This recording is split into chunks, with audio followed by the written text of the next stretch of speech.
Il a été rapporté dans un hadith authentique qu'à chaque fois que paraissait la lune de ce mois béni, le messager d'Allah, sallallahu alayhi wa sallam, prêchait parmi les gens en leur disant لقد أظلكم شهر عظيم فرض الله عليكم صيامه وسننت لكم قيامه فمن صامه وقامه إيمانا واحتسابا غفر له ما تقدم من ذنبه.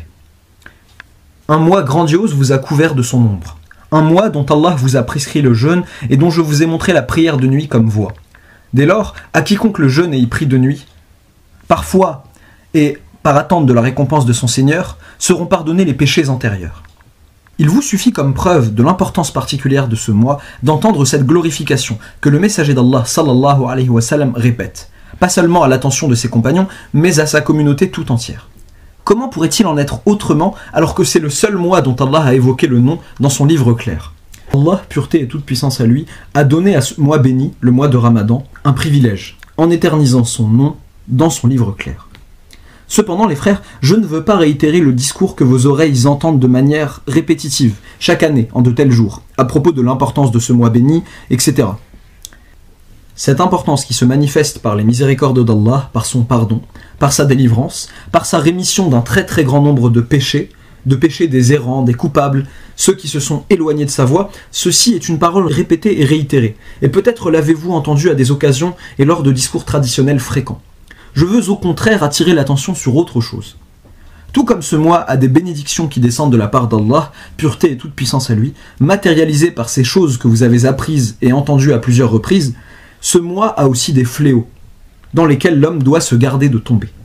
Et ce ne sont pas des fléaux venant intrinsèquement de ce mois, que le livre d'Allah, pureté et toute puissance à lui, et dont l'élu, sallallahu alayhi wa sallam, a élevé le rang, mais ce sont des fléaux venant du mauvais accueil par les musulmans de ce mois. Le mois de Ramadan est comme une épée à double tranchant. En effet, il est absolution de péché, pardon, rémission, réconciliation avec Allah, pureté et toute puissance à lui. Et partant de là, il est une cause de délivrance des âmes, et une cause d'expulsion et d'effacement des fautes et des péchés. Mais pour celui qui a saisi la valeur de ce mois, pour celui qui l'accueille comme Allah, pureté et toute puissance à lui, nous l'a demandé, et comme le messager d'Allah, sallallahu alayhi wa sallam, nous l'a montré. Quant à ceux qui se détournent des droits de ce mois, qui s'avilissent dans encore plus de distractions, encore plus de dédales, et qui persistent dans leur fourvoiement et dans leur éloignement de la voie d'Allah, pureté et toute puissance à lui, nous devons savoir que ce mois est pour eux un fléau. Et quel fléau! Et nous savons que les périodes qu'Allah, pureté et toute puissance à lui, distingue des autres, sont porteuses de deux choses pour les gens. Elles portent en leur sein la bonne annonce pour quiconque les accueille comme il se doit, à la manière de l'islam. Quant à celui qui s'en moque, les prend à la légère et s'en détourne constamment, elles sont porteuses pour lui de fléaux, voire peut-être de catastrophes et d'épreuves. Et nous sommes une communauté qui se situe à un virage dangereux de sa vie. Les catastrophes pleuvent sur nous de toutes parts, et les calamités nous menacent de toutes parts et de tout groupe. Nous qui sommes sur ce virage avons tant besoin de connaître les droits de ce mois et les devoirs qu'Allah le Tout-Puissant nous adresse en ce mois, afin d'en cueillir les fruits dont nous a parlé le messager d'Allah, alayhi wa alayhi salatu wassalam. Mais je regarde, et je vois que notre monde islamique se divise dans l'accueil qu'il réserve à ce mois en deux parts. Une part, peut-être la plus minoritaire, réserve à ce mois un accueil grandiose, comme Allah, pureté et toute puissance à lui, le lui a ordonné. Elle revient vers son maître et créateur. Elle s'acquitte comme elle le peut des devoirs dont Allah le Tout-Puissant l'a chargé en ces jours. Quant à la seconde part, peut-être la plus grande et la plus importante en termes de quantité et d'effet, c'est celle qui s'avilit dans sa distraction. Plus encore, elle rajoute distraction à sa distraction. Elle s'avilit dans son impudence et rajoute même encore plus d'impudence à son impudence. Elle persiste dans son fourvoiement, dans son errance. Et peut-être que lorsqu'on lui rappelle ce mois, elle s'en moque. Et j'espère me tromper en disant que c'est la part la plus importante en termes de quantité et la plus dangereuse, la plus effective dans sa qualité. Combien et combien de musulmans à tous les niveaux, depuis les sommets jusqu'à la base populaire, combien de musulmans ne ressentent pas l'arrivée de ce mois? Je dirais même qu'ils ressentent son arrivée pour rajouter à leur divertissement d'autres arts de divertissement, et pour rajouter aux distractions qu'ils collectionnent autour d'eux encore plus de distractions, auxquelles ils s'ingénient et par lesquelles ils sont créatifs. Et c'est comme si ce verset du livre d'Allah le Tout-Puissant avait été révélé à l'endroit de ceux-là. وَمِنَ النَّاسِ مَنْ يَشْتَرِي لَهْوَ الْحَدِيثِ لِيُضِلَّ عَنْ سَبِيلِ اللَّهِ بِغَيْرِ عِلْمٍ وَيَتَّخِذَهَا هُزُوًا أُولَئِكَ لَهُمْ عَذَابٌ مُهِينٌ وَإِذَا تُتْلَى عَلَيْهِ آيَاتُنَا وَلَّى مُسْتَكْبِرًا كَأَنْ لَمْ يَسْمَعْهَا كَأَنَّ فِي أُذُنَيْهِ وَقْرًا فَبَشِّرْهُ بِعَذَابٍ أَلِيمٍ. Et parmi les gens, il en est qui, dénués de science, achètent de plaisants discours pour égarer hors du chemin d'Allah et pour le prendre en raillerie. Ceux-là subiront un châtiment avilissant. Et quand on leur récite nos versets, ils tournent le dos avec orgueil, comme s'ils ne les avaient point entendus, comme s'il y avait un poids dans leurs oreilles. Fais-leur donc l'annonce d'un châtiment douloureux. C'est comme si ce verset avait été révélé à l'endroit de ceux-là qui se voilent de l'importance de ce mois, des sens de ce mois et des manifestations d'Allah à ses serviteurs en ce mois. Ils se voilent de tout cela par encore plus de loisirs dans lesquels ils s'avilissent. Et vous voyez tous de quoi je veux parler. Je ne m'arrête pas seulement à ceux avec quoi les médias sont bourrés en ce mois. Plus que cela, je parle aussi de ce qui se passe dans les maisons, les soirées, et vous connaissez leur nature, leur signification mieux que moi. Et je ne parle pas d'un groupe précis de personnes, car cette masse qu'on appelle la communauté de l'élu, sallallahu alayhi wa sallam, est une masse unique. Il n'y a pas de différence entre un dirigeant, entre un responsable, entre un grand commerçant, un haut fonctionnaire, un officier important et le commun de tous les gens. Nous ne faisons tous qu'une communauté. Et le châtiment qui nous menace aujourd'hui, au tournant du virage dans lequel nous marchons, nous menace tous. Où est le bon accueil réservé à ce mois ? Et comment nous protéger de cette chose dont Allah le Tout-Puissant nous avertit ? Et comment nous éloigner du fait de tomber au chapitre de ces gens concernés par la clarification d'Allah, pureté et toute puissance à lui ? ومن الناس من يشتري لهو الحديث ليضل عن سبيل الله بغير علم ويتخذها هزوا أولئك لهم عذاب مهين. Et parmi les gens, il en est qui, dénués de science, achètent de plaisants discours pour égarer hors du chemin d'Allah et pour le prendre en raillerie. Ceux-là subiront un châtiment avilissant. Cette parole s'applique complètement sur ce qui se passe à travers ce mois. On y achète les arts du loisir. On s'y ingénie à mettre en place les arts du fourvoiement avec créativité. Pourquoi ? Pour souhaiter la bienvenue à ce mois béni, pour célébrer la venue de ce mois.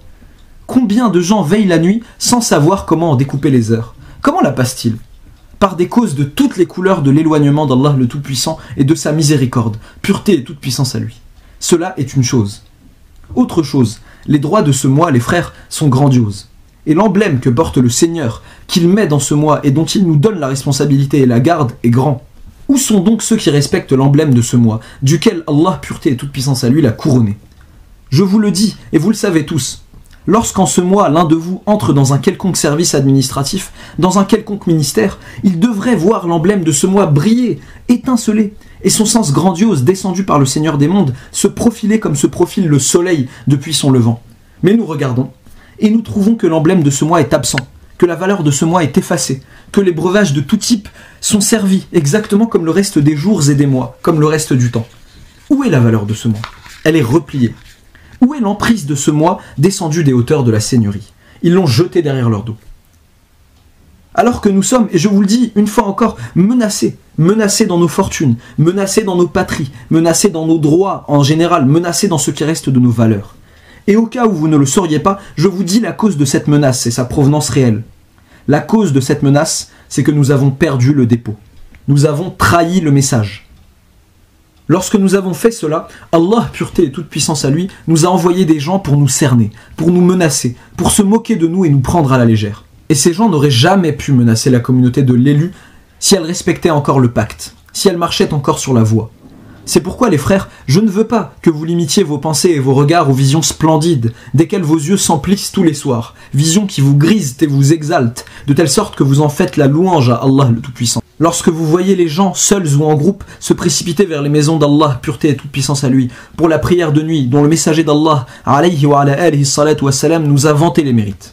Ne limitez pas vos regards à ces visions effectivement agréables, lorsque vous les voyez tous, hommes et femmes, ayant délaissé leur maison avec empressement pour aller dans les maisons d'Allah, pour se diriger vers Allah, pureté et toute puissance à lui, penchés et en prosternation.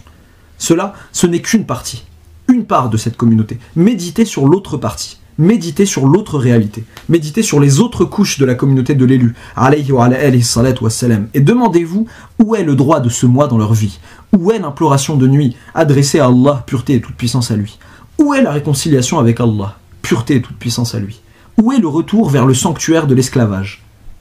Que l'un d'entre eux dise « Wa ajiltu ilayka rabbi litarda » et je me suis hâté vers toi Seigneur afin que tu sois satisfait.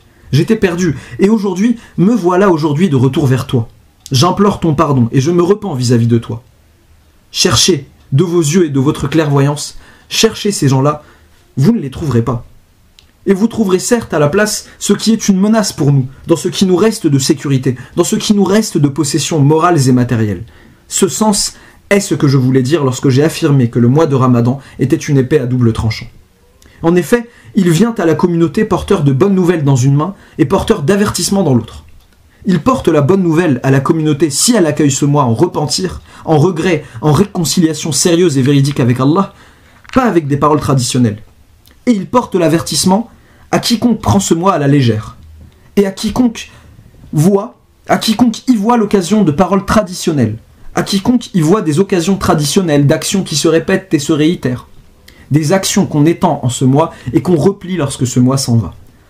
Je dis cela parce que je ne sais pas ce qu'Allah, pureté et toute puissance à lui, a destiné à cette communauté. Je ne sais pas ce qu'Allah, pureté et toute puissance à lui, a décidé de ce qui pourrait nous surprendre dans les proches lendemains. Est-ce une miséricorde qu'Allah va nous accorder, même si nous ne la méritons pas? Ou est-ce une punition qui ne saurait tarder à cause de notre détournement, à cause de notre prise à la légère des saisons, des périodes islamiques chères à Allah, mais méprisées dans nos sociétés? Je demande à Allah, pureté et toute puissance à lui, sa douceur. Je lui demande de ne pas nous traiter comme nous le méritons, et je lui demande, pureté à lui, d'orienter les cœurs de toute cette communauté vers la sphère de sa sainteté, et de faire en sorte qu'elle retourne au sanctuaire de l'imploration entre ses mains.